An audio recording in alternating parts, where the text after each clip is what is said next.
for newbies.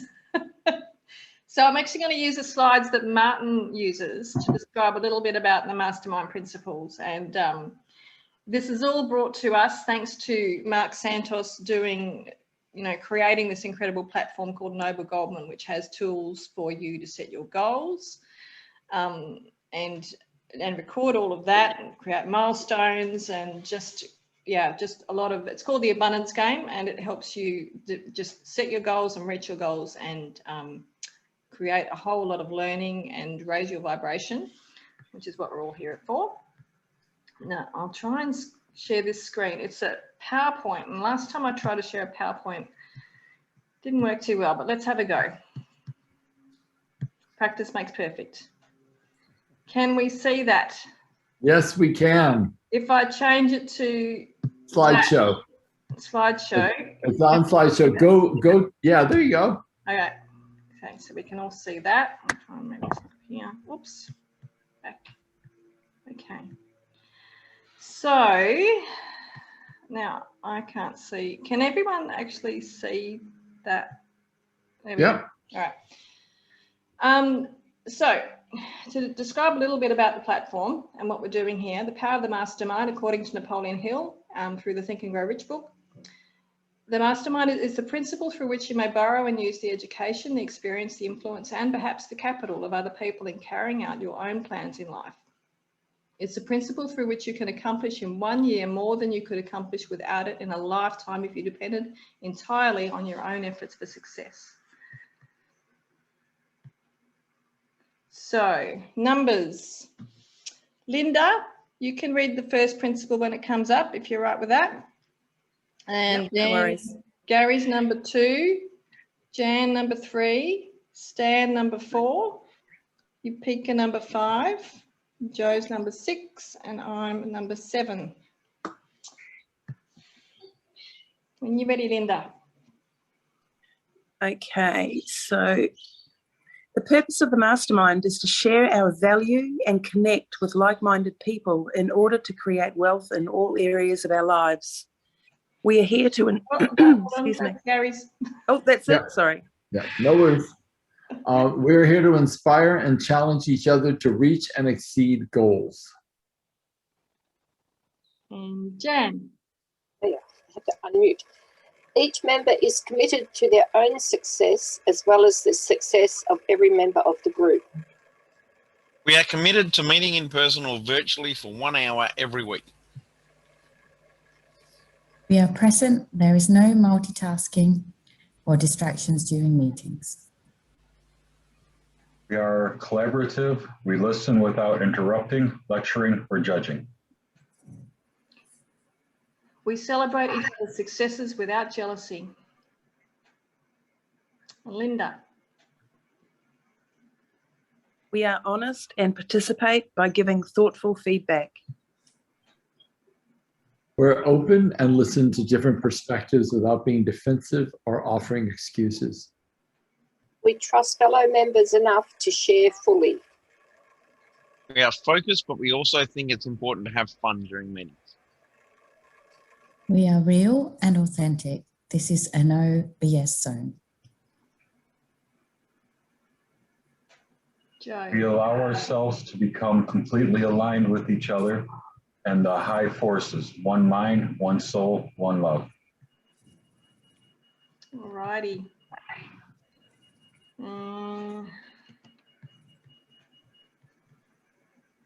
Okay.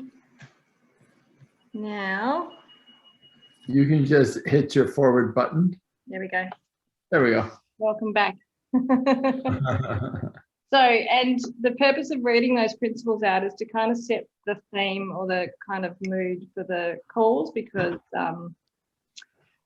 yeah, it's a very powerful process. I'm sure that we'd all agree, having all done this before, that it really does create a lot of impact. And my day certainly flows a lot better after this. So the theme for today was Carly and I are reading a book called Think and Grow Rich for Women.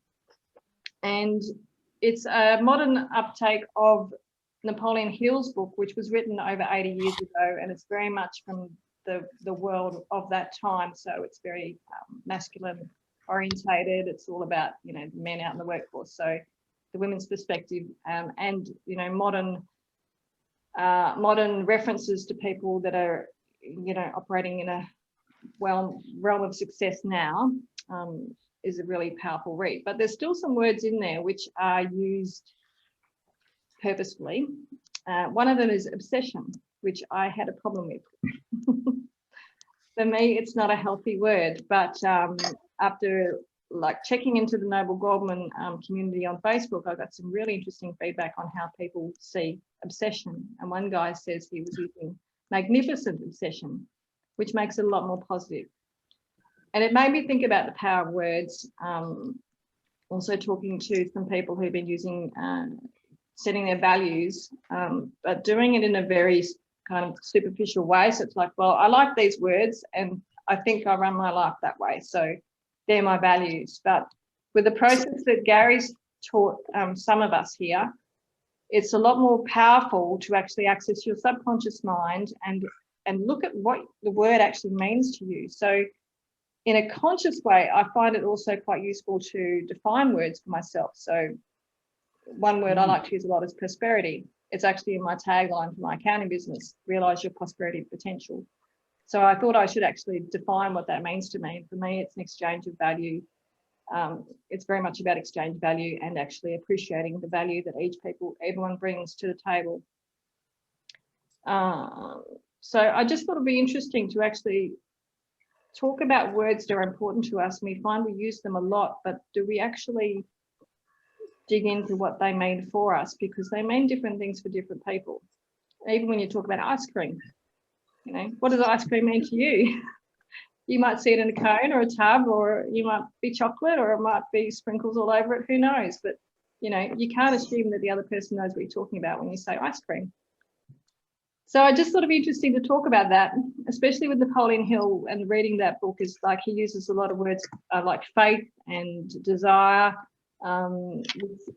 Maybe we don't use that much in everyday language, and it's definitely from a different perspective. So I just, when I floated that with Gary, he said, interesting. Well, I want to start at the foundation before we go into that, because, you know, there's a word that I find is vitally important to me, one that I never really would have picked as a value before, but I know that it is the fuel underneath everything that I do, and that word is determination. So without determination, I can't do a spiritual practice. Without determination, I can't keep myself healthy. You know, without determination, I can't love unconditionally or choose to. So there are words that actually are so much the foundation of other words we may normally choose as values, but that one word, determination, is almost like the fuel that drives everything.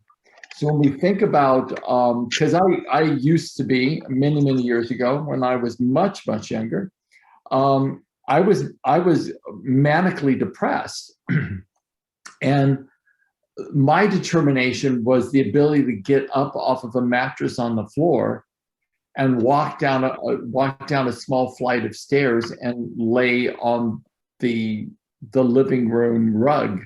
That was all I could do.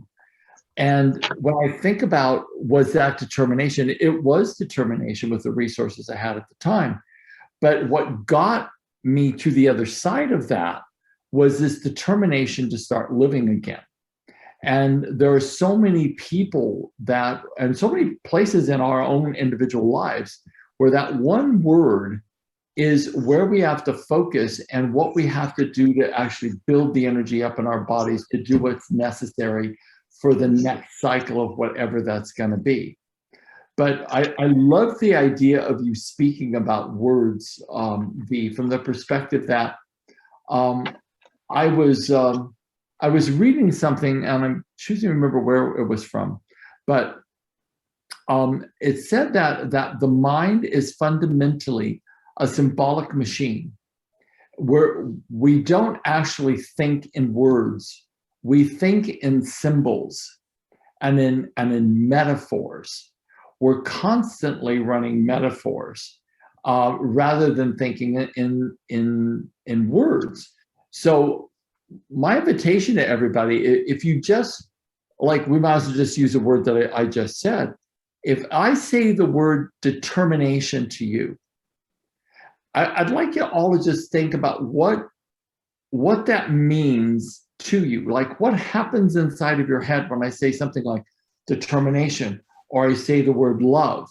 How do you associate your experiences to that symbol? Because words are literally just symbols of what we've experienced, that we can collectively agree that that word means this thing.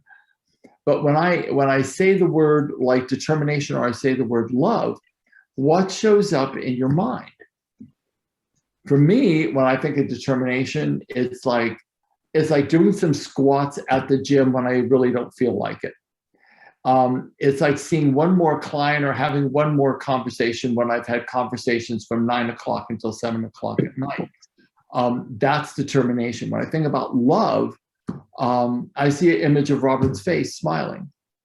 So when we're actually in our heads, we have to remember that words are going to mean different things to different people based upon their experiences, because they are assigning meaning from their collective experience to that particular word. So we're going to see different things. So V, what did you see when I said love and determination inside of your head?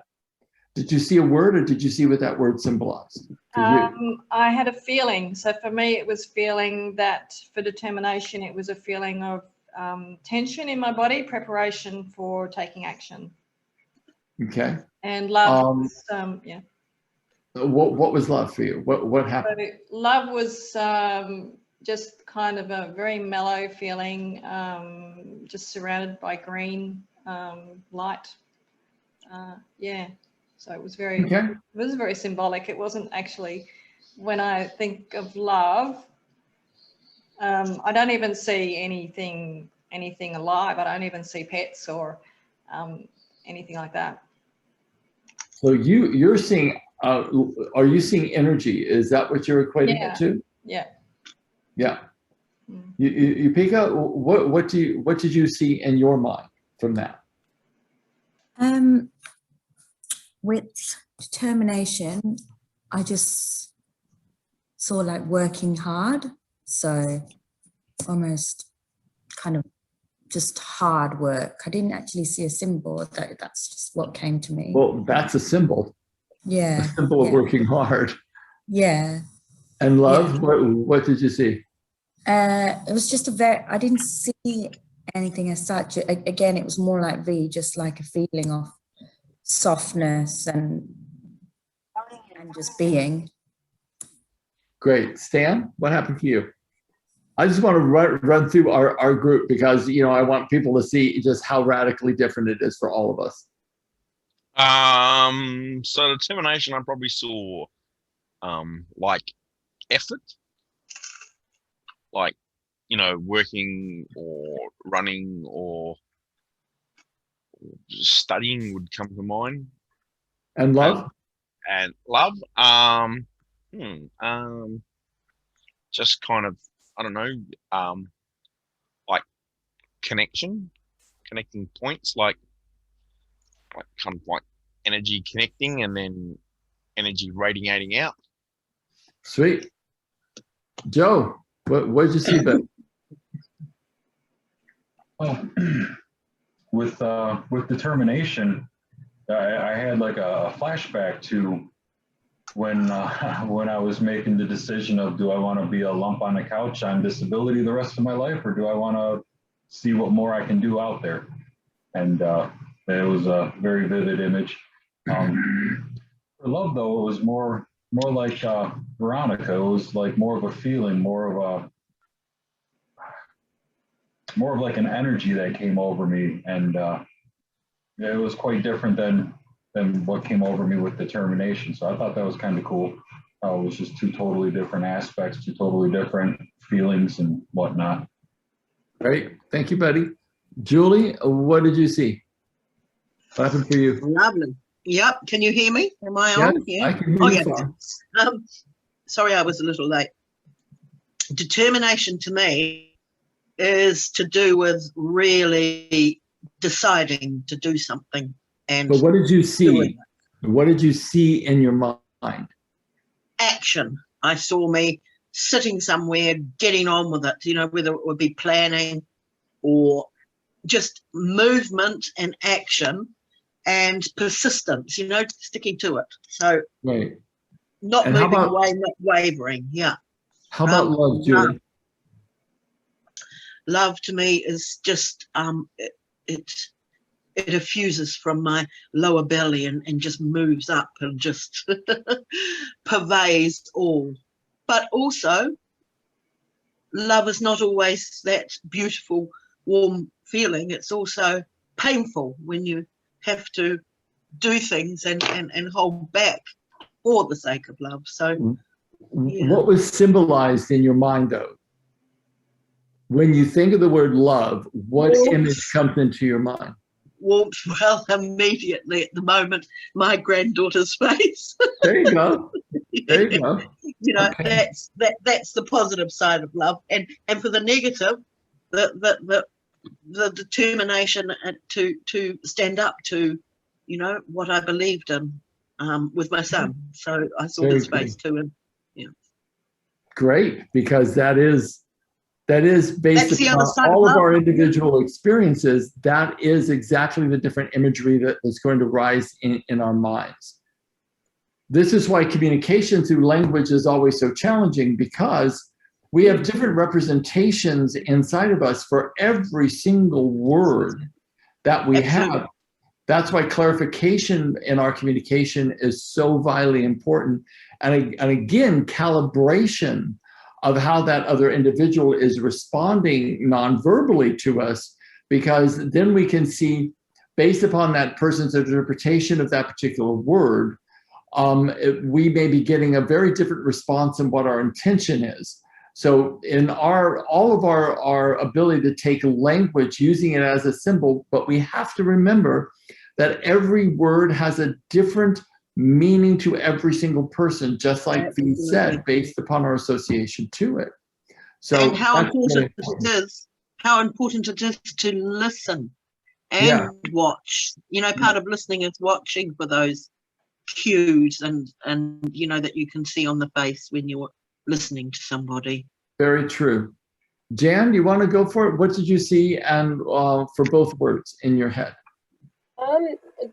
Determination is to fulfill the things I need to do day to day.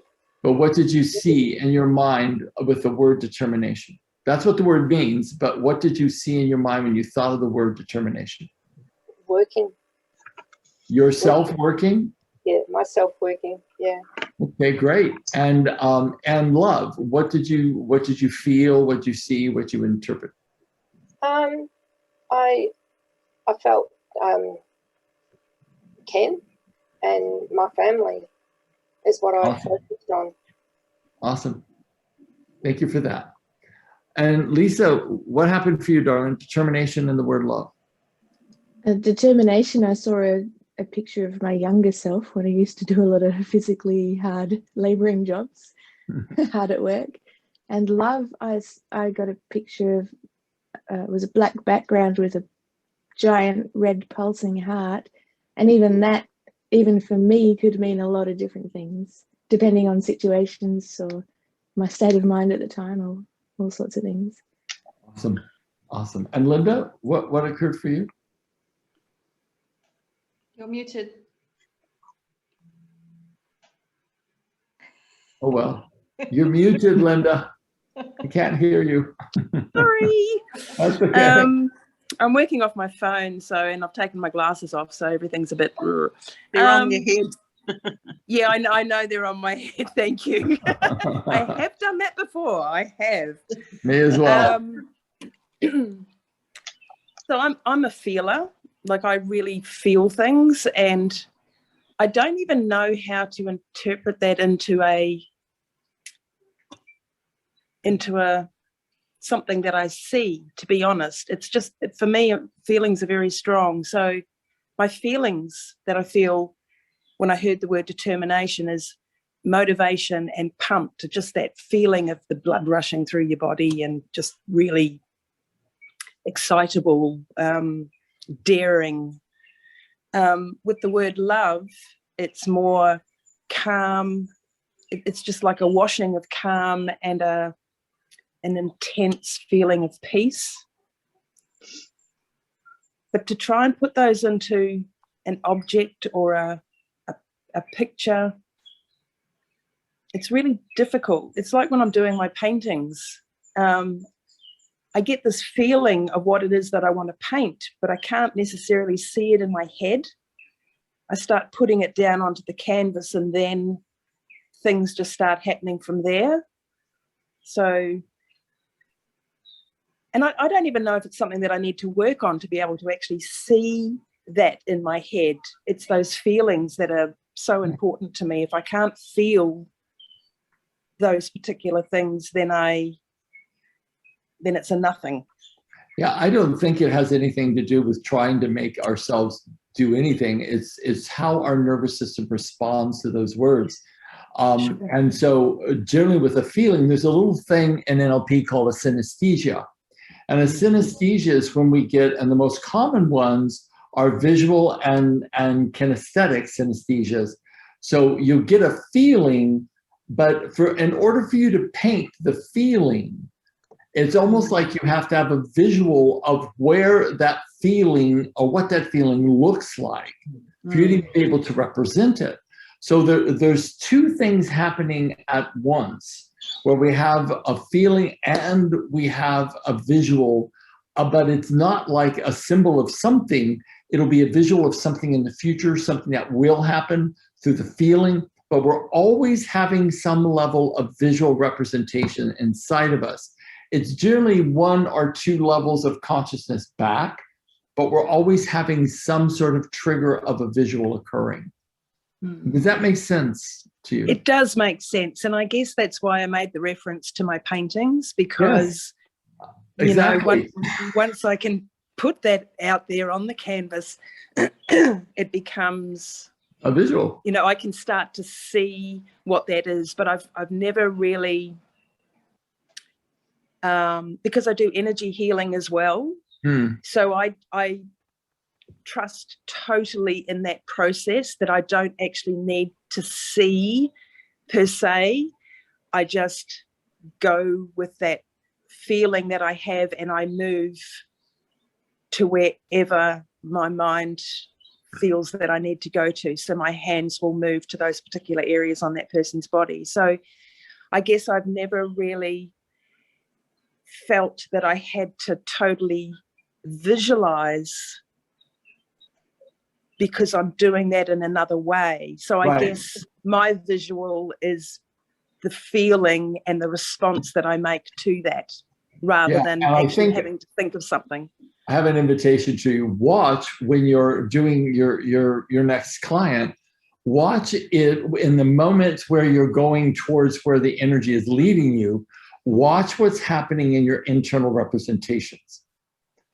And you'll find that there will be some level of some visual representation that is happening almost simultaneous. Okay. It's something good and something that you can actually use to amplify the healing process. That would work really well to see how that happens on my canvases as well. Yeah, it will. It will. Cool. Callie, what happened for you? I got here a little late, but determination for me is persistence. And when I feel into it, I see myself as a young child just walking with full determination, like no thing can stop me. That I believe it's done, and I'm moving on my way to just continue the path. Like that's what I saw. And then love, I felt it as peace, and I saw myself touching the leaf when I was about 11 of my mum's front veranda, where I had merged with all of the trees that were at my eye height and was one in that unified field of Mother Nature. Wow. So that's Yeah. what I. That's yeah. that's awesome. So, gang, the power of words and language has a deep, profound meaning to each one of us based upon our own personal experiences. Our words are so profound because they are the beginning of how we create. Words actually directionalize our thinking. And so when we're speaking, that's why word choices and what we speak about is so important. I've been catching myself because I've had a tiny bit of stress lately. We're waiting for a bunch of things to happen financially with houses and stuff. So I found myself going down this like kind of, how shall I say it? My darker side. And Robert will go, why are you being negative? And I'm like, I'm not negative. Of course I'm not negative. And he's like, oh, yes, you are, dude. Like, you're like so negative. That statement was so off. And I'm like, yeah, you're right, it was. And so I've been catching myself. And I noticed that when I do that, my energy drops. Like when I allow myself to go down there, it drops. When I pick my language up, it increases. The reason for that is our language is very much like turning on a switch of our internal representations. So in the NLP model of communication, which I think is a really fabulous model for how we construct our experiences, think about it this way. We're getting about 2 million chunks of data per second. In order for us to interpret that data, it has to pass through a collection of our filters. And our filters are our memories, our beliefs, our values, our core experiences, our language, our gender, our nationalities, all that, our race. It all passes through the collection of who we are. Then we make it internal representation. From that internal representation, we develop an emotional state. From that emotional state, well, it affects our physiology as well, but from the emotional state to our physiology, then we do all of our behavior. So, but what's at the very beginning of this whole cascade of data input in, how I filter in the meaning I give to it, how we communicate that even inside of ourselves is by our language. So the language flips on the switch of the internal representations inside of ourselves. This is why Buddha said, thought manifests as the word manifests as the habit, because the word and thought create emotion that creates action, which is the habit. Then the habit hardens into character.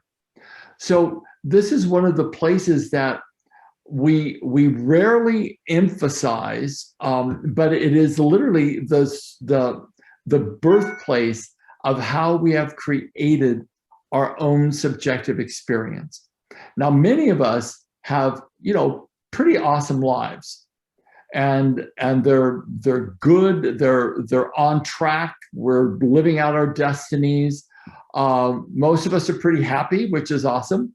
And because we're going down the track that we came here to go down.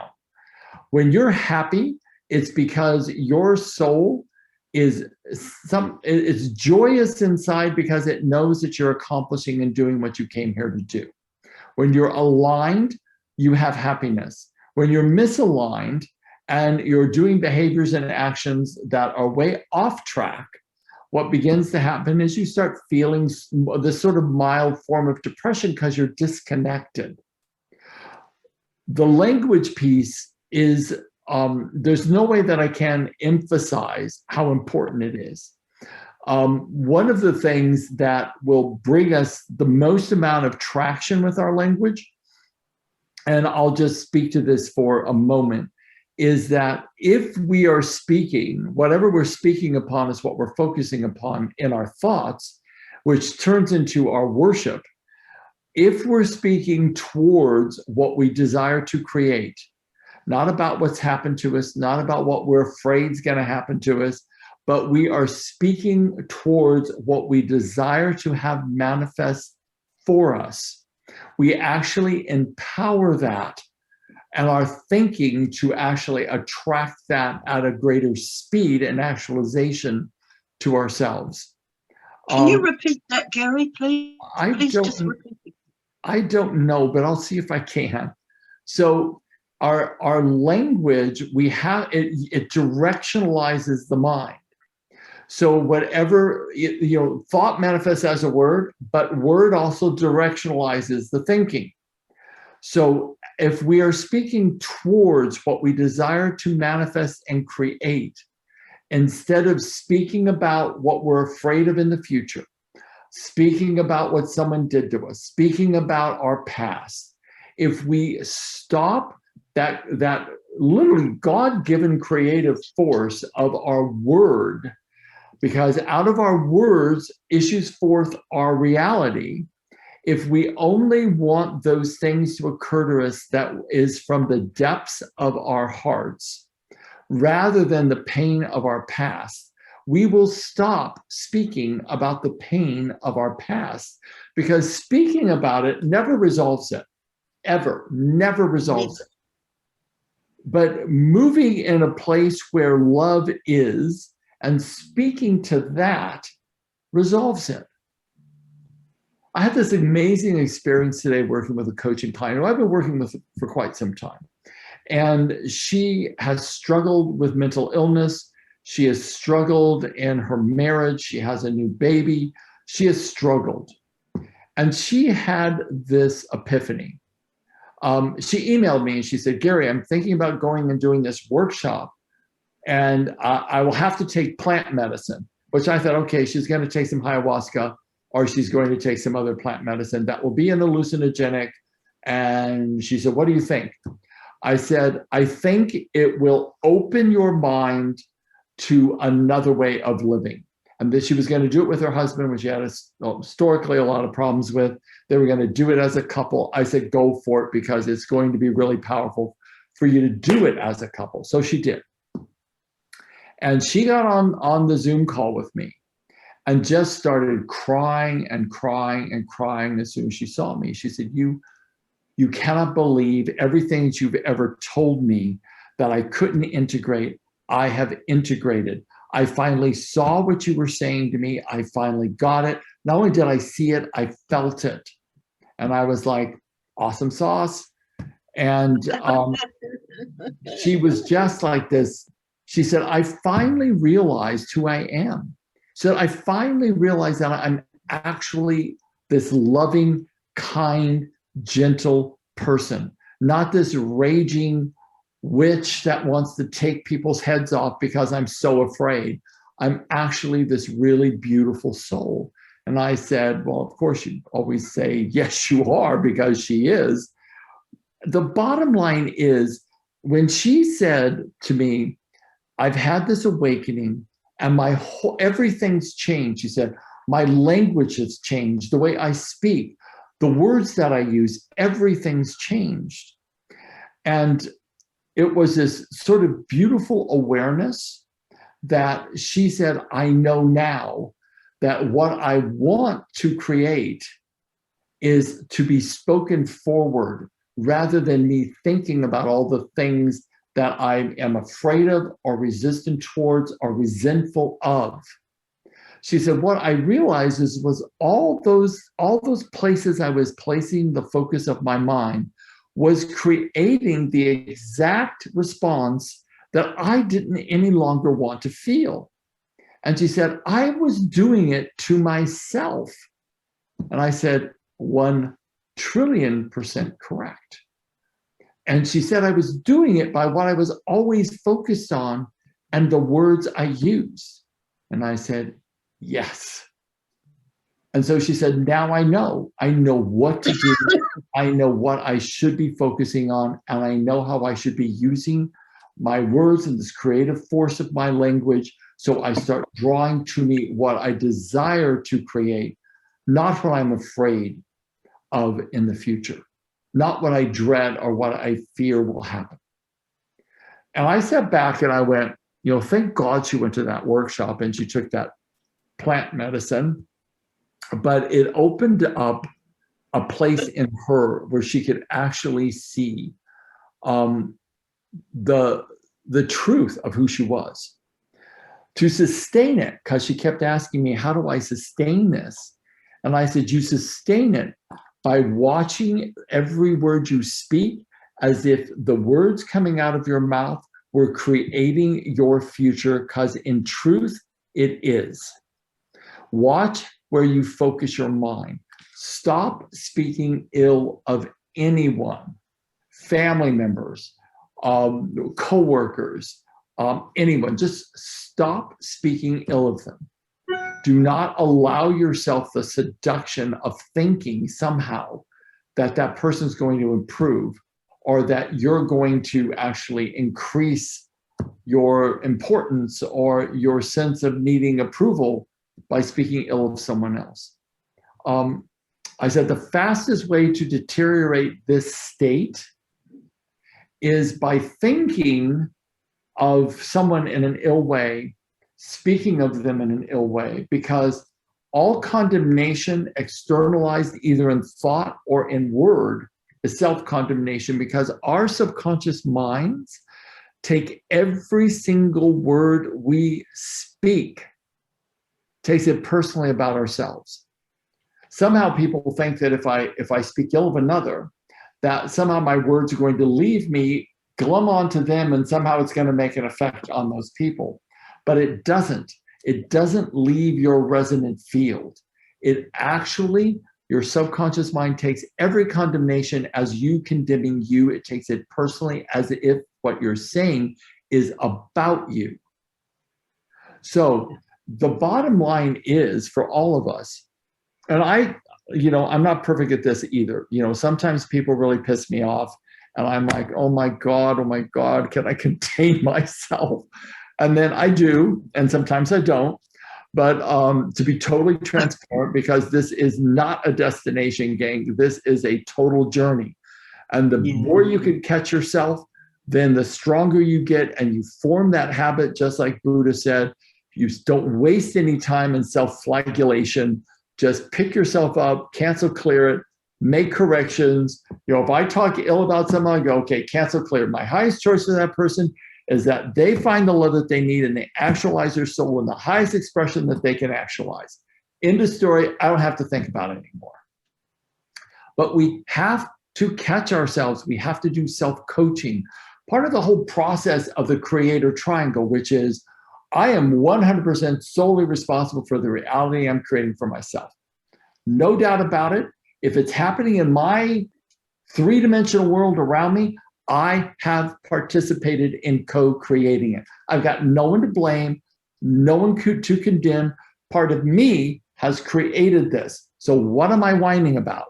I have to take responsibility. So I coach myself. I'll ask for forgiveness. I'll do any number of those things to start moving the energy out of I'm a victim, there's a villain, where's my hero? The only way out of it is I'm the creator of my reality. I get to coach myself.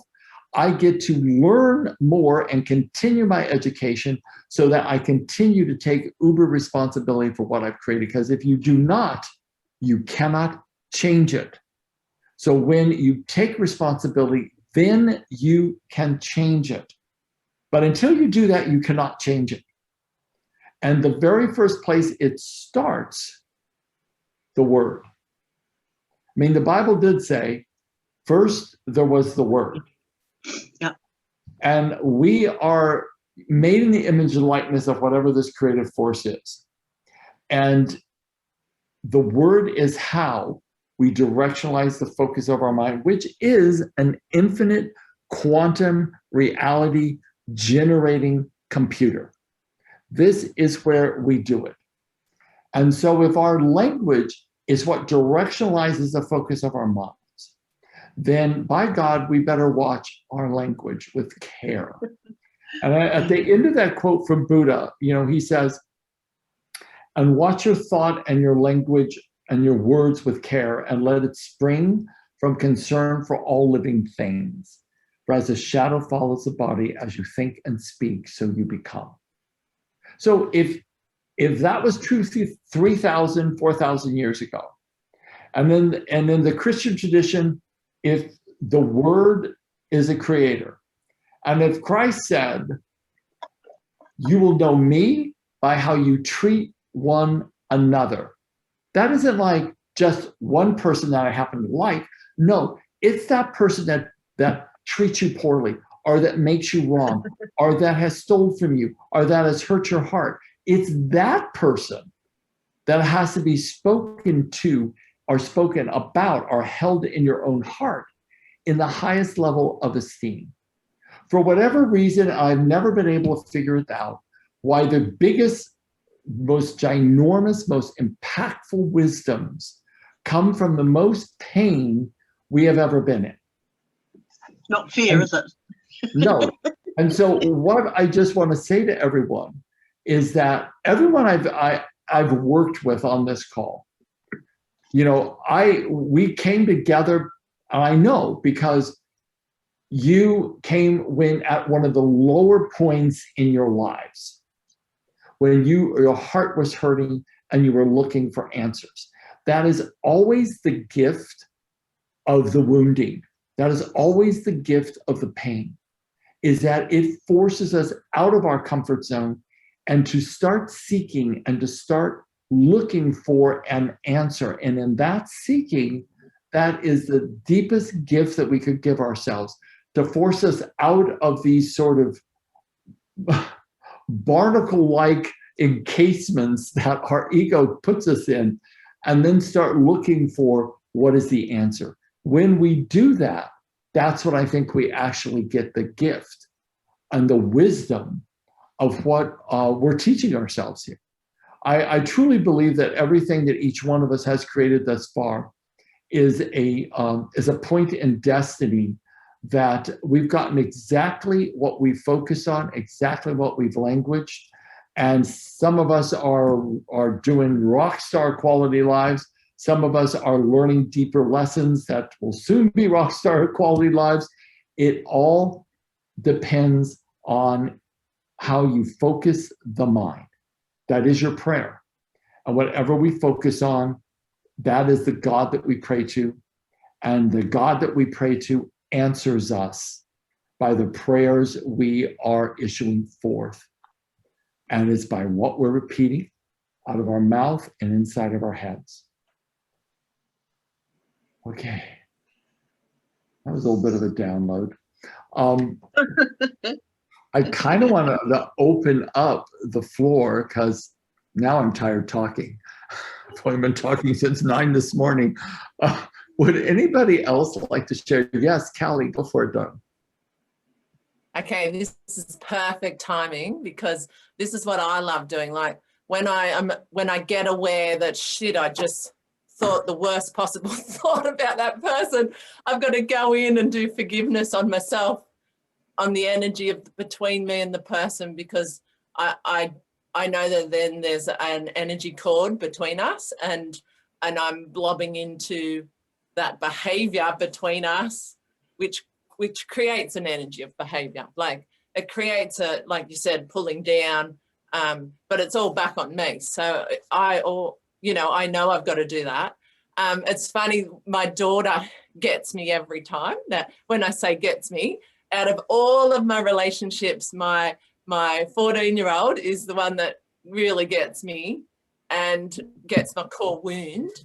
And I've got to be careful what I'm thinking, because that's when my test really comes in. I had a man rob me from the car and took my handbag, and I had to go to the police station. Well, for him, I had unconditional love. I decided that he must have needed it more than me, and that all I could do was send him unconditional love. But when it comes to my daughter, it's a bit more close contact to my wound and a little mini mirror of me. And that's when I've really got to step up my game and really be careful what I think. That's the angel in your life, darling, because the people that are the hardest people, because I think everyone on this call has at least one person that is like, oh my God, it's like they make me crazy. Or I can't be around them because they make me crazy. or I have something unhealed and I prefer not to be around them. But all of us have that person. And, Yeah. you know, for me, it's like, oh my God, you know, it's like that has got to be one of the biggest lessons for me. And the angel, if you guys ever get the opportunity, read this book called The Littlest Soul and the Sun by Neil Donald Walsh. It is the most spectacular book. It's all The about Littlest soul, The Littlest Soul and the Sun, Neil Donald Walsh, Oh, I love the them. guy who wrote Conversations with God. And Beautiful. in that book, it's about this soul that wants to be taught how to unconditionally love, wants to be taught how to love. And no other angel would commit to coming to earth to help it learn how to love. And finally, this one angel committed to partner with the littlest soul and help him learn how to love. So I'm not going to tell you any more, but Yeah. it is a spectacular book, you guys. Get it and read it because it is just stunningly beautiful. And it's a children's book, so the illustration's beautiful. Yeah, it's funny you say that because out of all the people, she's got this huge heart. She's so compassionate, even to the bullies at school. She doesn't recognize they're bullying her. She just thinks she just loves everything. And so I see her as my teacher because it feels like she's the last one out of all the bullying I've ever had, all the wounds I've ever had with any relationships. She's my last one. That's beautiful. I know Yeah. for me, it's like my brother is a big teacher. As I'm saying all this, I'm just equating this because he's mentally ill and a real reflection of my mother that I grew up with. And it is my opportunity to learn how to love from afar, to draw really firm boundaries, and to not harbor anything else in my heart other than love and acceptance of him, but also have very firm boundaries, which I didn't have with my mother. So it's just next iteration of how to love people who are sick and still remain undamaged by them. Would anyone else like to share anything that's happening for them? Yupika, you look deep in thought, darling. Who? Yupika. Me? No. I think you meant. Yeah. It's just so interesting because I work in the corporate world and I just I'm very aware of the conversations that take place, and if you do listen to them, I notice that my whole energy at the end of the day is so low, because it's all about trying to beat another person or another team or another department or another organization, and the whole system is wrapped up in that. And there must be a way that as a collective, all of us need to kind of lift that vibration up because that is huge, this negative kind of talk in the corporate world. That's what I was in deep thought about. How do I change that? Well, one of the things, remember, your subconscious mind takes everything you speak, and if you're in groups of people, everything they speak. So I've been in conditions like that, and what I keep doing, if I have to be there silently, having to be present, I'll just keep going, cancel, clear, cancel, clear, cancel, clear. So I don't take it in, right? I'm just repeating cancel, clear. Lisa, would you like to share, Dharma? And then we'll go to Jan, and then we'll go to Stan. Oh, yeah, this is really uncanny timing for me because I've had an issue with a work colleague over the last week or so that's really got me riled up, and this is exactly what I needed to hear. I have not been thinking very nice words towards this person. And and I know that I'm taking it on board myself because I feel really bad about it. So I've got a bit of work to do there. Perfect timing. Then. And yeah, it is. Yeah. Awesome. And while I'm talking to you, I'd just like to thank you once again for all the work that you've done with me, because my father is my biggest teacher, and I don't know what I would have done if I had never met you or never worked with you, because working with you just changed my whole life. Because even the thought of my father used to make me feel this small, and it just affected my life majorly, even though I hadn't seen him for years. And now from a distance, I'm able to love him. Awesome. So So thank you so much. You're so welcome. It is so my honor and pleasure. And you've been such an angel in my life. So thank you for always showing up and being who you are. Oh, thank you, Gary. You're welcome, darling. Jan, would you like to share? Yes, sitting here listening to you, I've been thinking about the thoughts that I have for other people, and most of them are relatives, and how to change my, cancel clear, use cancel clear so that I see them in a different light. And yeah, I look forward to making some changes. Awesome. Awesome. Awesome. Thank you. Thank you, Jan. Stan the man. He may be hanging with his kids. No, he's coming. There he is. Sorry, Gary, I was dealing with kids. I knew that. What's the question? The question. Oh, the question. I think I forgot the question. Oh, wow. That's good. I'm done then. Ooh, thanks, Gary. I think it was, is there someone in your life that you've learned something really profound on? Like, who was the angel in your life? I don't know. Or what did you learn from it? That's a better question, because we don't have a lot of time, so we'll just keep our comments really short. Good question. I don't know. I suppose I can think of lots of people that I learnt kind of determination off. You know, people, martial arts instructors that are, still training or doing stuff. And how about the one person that was the most difficult person for you to be in a relationship with? We're calling them the teachers. Oh, well, that would be my mum. There you go. So what did you learn? Or what are you still learning? All he can do is giggle. Yeah. What did I learn? Don't do that. Yeah, that's a powerful learning. The road not to take. Sweet. Thank you, Stan. Joe, how about you, buddy? Who was your biggest teacher? If you're still there. Okay. Jules, who was your biggest teacher and what did you learn?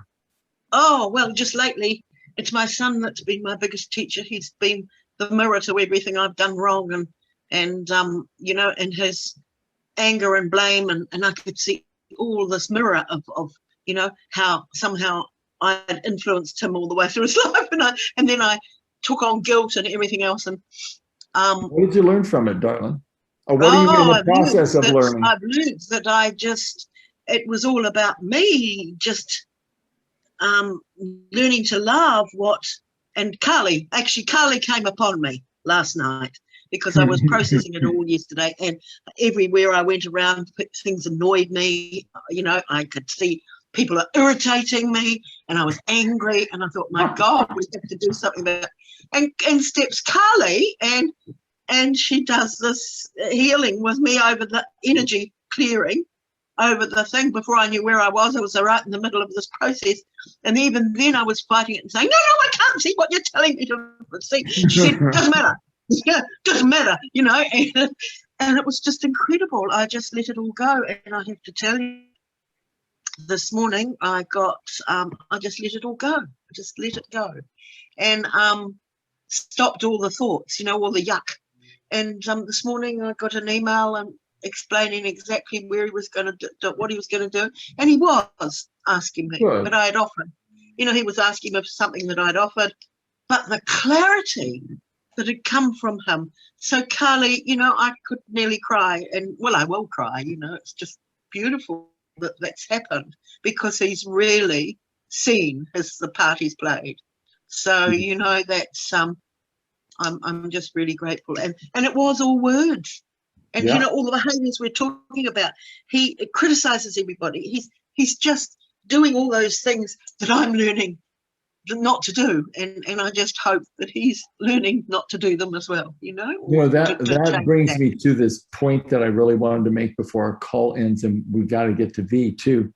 But there's this passage in Neville's book, Resurrection, that says you cannot change anyone unless you change your opinion about them. So when you change and when you choose to see, this is from the Course in Miracles as well, to look through the eyes of the Holy Spirit, which simply means that I'm choosing to see the soul in the other person. I'm choosing to focus on what that spiritual essence is in that other person, rather than what their personality is, which is simply a defense to the world and their perception of a loss or a lack of love. That's what causes all the personality iterations. So when we recognize that this person is either loving or they're calling for love, that changes the field of how we start to evaluate and look at people and how we start interacting with them. It's a much more powerful way to actually see life and relationships in them. V, would you like to give it a go? What have you learned from your greatest teacher? And then we'll go to Joe. Joe's back, so let's hear from Joe. And Joe, I love your background. I want to be there. I know, me too. We're jealous of your hair and your screenshots. This is a little further deeper into that forest. My previous one, this is the little river and creek that runs through. Just to my right is where the bonfire pit is and whatnot. So this is just another part of that manifestation of the property I'm trying to acquire, manifest, bring into my reality. Well, bring us to it when you're all ready to go. Right. As for my biggest teacher, I caught part of that. I had a phone call I had to take, but I don't know if I could really place just one teacher. I definitely want to say Vanessa Simpson. She's like my first mentor, and she brought me into the Quantum Elite community in Noble Goldman. But since coming into this community, there has been so many people that have taught me like just simple lessons, but most of all, how to recognize self and how to, work through issues on, like you were talking earlier, you got to stop talking poorly about yourself. Watch the words you use. Pay attention to how you use the words you do use. And there's just so many people within this community that I would hand that trophy to for, just being that awesome teacher, that awesome mentor who has really helped me to grow into the person that I am today. You are quite a person. So thank you for showing up always, Joe. V, would you like to speak? It's been a very powerful session, this one, Gary, because it made me realize that as in my family dynamics, our emotions were very much suppressed, and both my parents, dropped out of school very early in their lives and didn't even learn English properly. So language has always been quite lacking. So communication's been quite lacking. And because of that, the emotions haven't been able to actually be expressed besides anger and like grief. Nothing else really gets expressed. So yes, it's a very interesting topic. And look how you turned out, darling. You're like this amazing kind of angel that came out of a family like that. And you're one of those rare souls, V. Don't get all blushy and weird, okay? But you are one of those rare souls that really, I've seen you struggle, I've seen you awaken, I've seen you laugh and cry, and you are so much more in your power than you've ever been, darling. It is just a joy to me to see you. And it's been a joy to me, don't make me weep because I will, but it's been a joy for me to be in this kind of community and for us to kind of hang out like we have. And I just want to tell you how grateful I am that we've stayed connected all these years. Yeah, I always felt something was going to come from our very early beginnings. So I'm really glad that we could create this. Oh yeah, well, we're just starting. We're just starting this. So gang, let's give a word that we want to leave with the group for how and what we want to focus on, because as we've just spoken about, words are kind of everything. So V, would you like to start off a word that you feel like we want to leave with the group? Well, I had a statement come to mind: take out the personality and see the soul. Oh, Beautiful. Very good. Beautiful. And Julie, would you like to say a word that you want to leave with the group?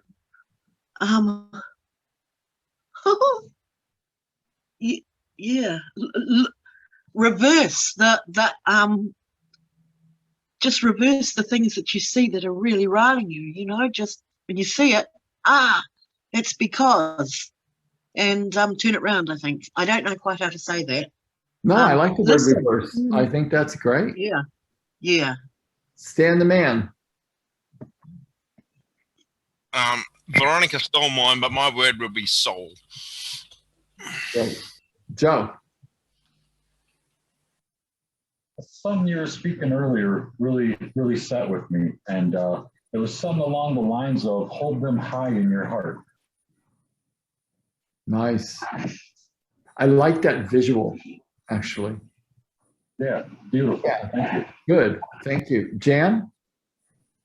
I think mine is love, and to keep in mind, cancel, clear, delete.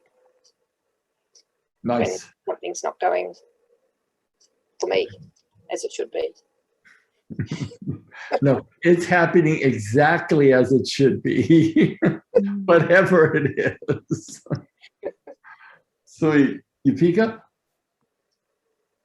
Mine would be speak as you want to manifest the future. Love that. And Kelly?